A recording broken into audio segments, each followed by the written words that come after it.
एक बार की बात है, गौरा पार्वती जी शंकर भगवान से पूछने लगी कि पृथ्वी लोक में जो लोग सुखी हैं उन लोगों को तो आप और ज़्यादा सुख देते हो, और जो लोग दुखी हैं उनको आप और ज़्यादा दुख देते हो। भगवान, आप ऐसा क्यों करते हो? इस पर शंकर भगवान कहने लगे कि इस बात को ठीक से समझने के लिए तुम्हें मेरे साथ पृथ्वी लोक में चलना पड़ेगा। पार्वती जी तुरंत तैयार हो गईं। अब उन्होंने मनुष्य का रूप धारण किया और दोनों पृथ्वी लोक पर आ गए। वो इधर उधर घूमे, लोगों से बातें की। जब शाम होने को आई तो शंकर भगवान पार्वती जी से कहने लगे कि हम चूंकि इस लोक में मनुष्य के रूप में आए हैं, इसलिए हमें भोजन की व्यवस्था भी उसी प्रकार से करनी होगी। इसलिए तुम ऐसा करो कि तुम लकड़ी और चूल्हे की व्यवस्था करो और मैं राशन का इंतजाम करके लाता हूँ।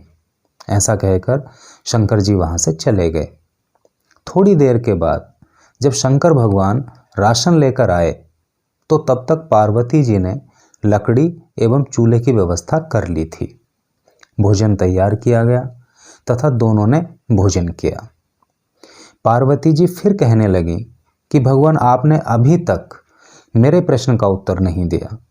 इस पर शंकर जी ने चूल्हे की तरफ देखते हुए पार्वती जी से पूछा कि एक बात बताओ, इस चूल्हे को बनाने में जो ईंटें तुमने इस्तेमाल की हैं वो तुम कहाँ से लाई हो?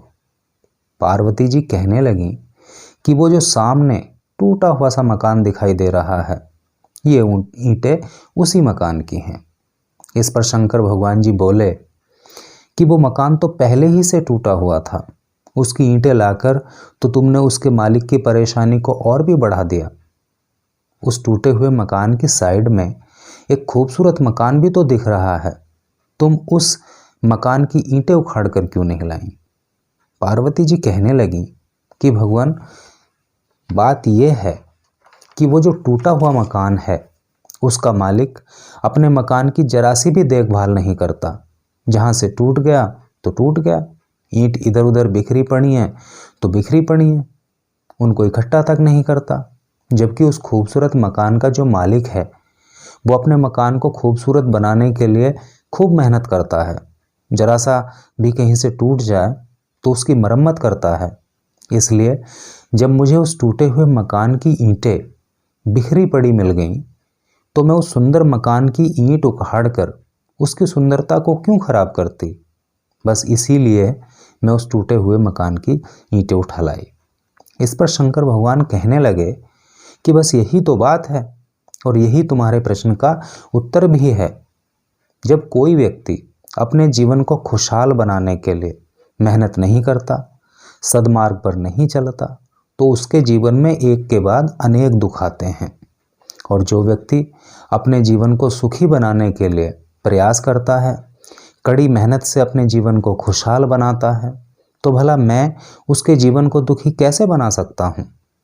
अब पार्वती जी को उनके प्रश्न का सटीक एवं प्रैक्टिकल उत्तर मिल चुका था।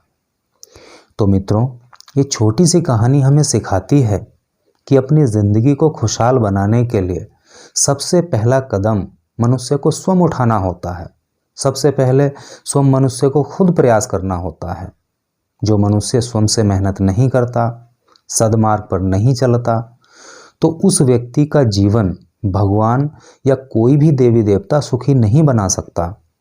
और जो मनुष्य खुशहाली के लिए कड़ी मेहनत करता है, सही रास्ते पर चलता है, तो ऐसे व्यक्ति का देवी देवता एवं भगवान भी साथ देता है और उसकी ज़िंदगी खुशहाल रहती है। तो दोस्तों, यही थी आज की कहानी। मैं समझता हूँ आपको पसंद आई होगी। अगर कहानी आपको ठीक लगी हो तो ऐसी ही अच्छी अच्छी कहानियाँ देखने के लिए आप इस चैनल को सब्सक्राइब कर लीजिए। Thank you.